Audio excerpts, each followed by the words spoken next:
Hey, y'all glad you clicked because what's unfolding in Dalton, Illinois, it's straight out of a real-world political drama.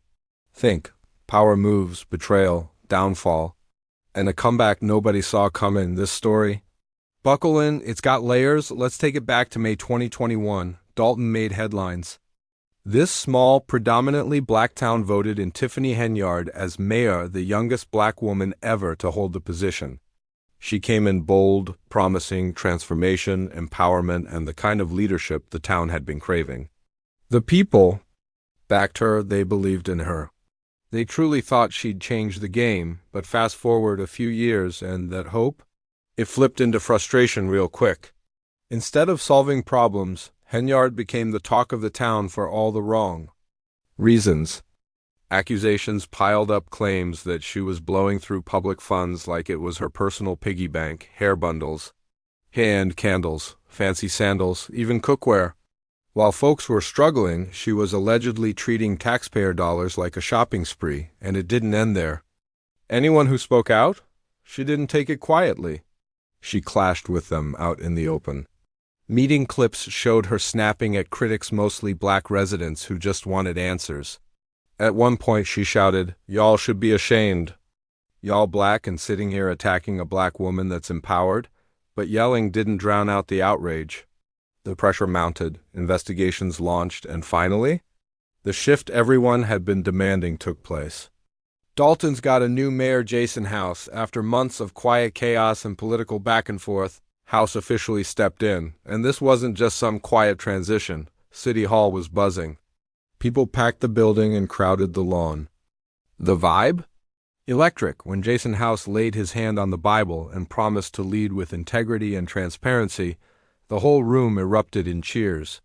One resident said, "We just witnessed our village turn into a national headline." And they weren't lying. Dalton's story went nationwide, highlighting everything from fiscal mismanagement to the power of local voices demanding better. Now that House is in charge, the goal is clear: restore trust, clean up the mess, and rebuild from the ground up.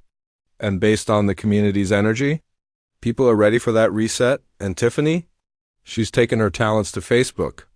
Instead of accountability or answers, she's posting glammed up selfies and vague inspirational quote like nothing even happened. This is the same woman who once raked in $347,000 a year more than the governor of Illinois. Now, no paycheck, no perks, no power, and if the reports are true, not even savings to show for it. Here's the hard truth. When you chase power for the wrong reasons, it never lasts. And when it's gone, if you didn't lead with heart and honesty, there's nothing left. No support, no legacy. Just silence, but this story, it's bigger than Tiffany. It's a real-time lesson in what happens when leadership collapses and what can rise when a community finally says, "Enough, Dalton." They're fully awake now, and they're done tolerating nonsense. While Henyard was soaking up the limelight, other folks were doing the real work behind the scenes. People like Edward Steve, people like Jason House, they weren't chasing cameras or clout. They were showing up for the people out of love, not for likes. And here's the twist. Jason House didn't even want the mayor's job at first. He had the chance 4 years ago and turned it down. Why? Because he believed in serving without the spotlight, giving without applause, leading quietly without needing praise. While others were curating their image, he was building trust. Not loudly, but consistently. But eventually, the chaos got too loud to ignore. The scandals, the dysfunction, the broken trust, it all reached a boiling point. That's when House finally stood up and said, "That's it, no more." And when he stood up, the people followed. Dalton doesn't just owe Jason House respect, they owe him real gratitude. Because true leadership doesn't show up dressed in designer labels or followed by a film crew. Sometimes it walks in quietly, rolls up its sleeves, and just gets to work. Now, look, some folks are still spinning it, saying they just didn't want to see a black woman in charge. That excuse, it's tired. It sidesteps the real issue. Yes, being black, being a woman, being a single parent, those identities matter. They inspire, they break barriers. But identity alone isn't enough to keep you in office. What sustains you? Discipline, integrity, the daily commitment to serve the people who trusted you with their vote. Because no matter who you are, the job still has to get done. In places like Dalton, Atlanta, Jackson, and Montgomery, cities rooted in black culture and history, being black isn't a setback, it's a strength. These communities carry pride, legacy, and power.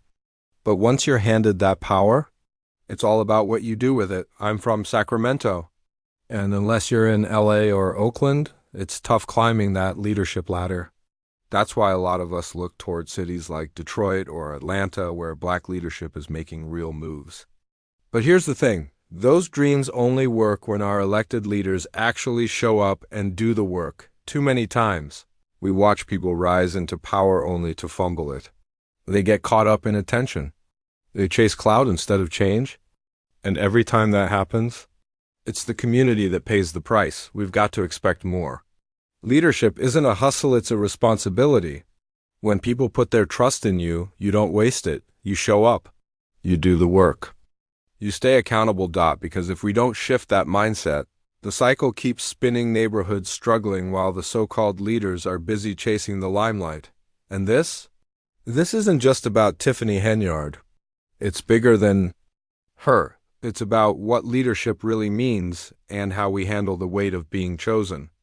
When someone casts a vote for you, they're giving you their hope, their future. That's not permission to perform. That's your chance to uplift, not self-promote. That's the line between service and self-interest. Dalton should be a wake-up call, not just for one town, but for every city, every ward, every community dreaming of better. When you hand someone your trust, watch closely. If they twist it, waste it, or flip it for social media fame, they'll crash. Just like Tiffany, the title gone, the respect gone, the legacy. Dust, and all that's left? A trail of filtered selfies and forgotten headlines. Because when you lead with purpose, when you truly show up for your people, it can change your life. It can build your name, your impact, your future. But only if you stay rooted, only if you stay real. The second you think you're untouchable, that's the moment it all begins to crumble. The money, vanished.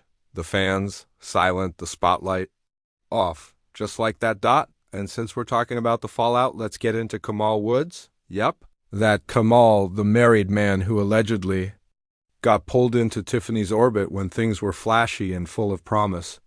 Back when the money was flowing, the trips were luxurious, and the press couldn't stop gushing. But now, with the cash dried up and the attention gone, his vibe has changed. You really think he's sticking around for cold leftovers and awkward silence? Absolutely not.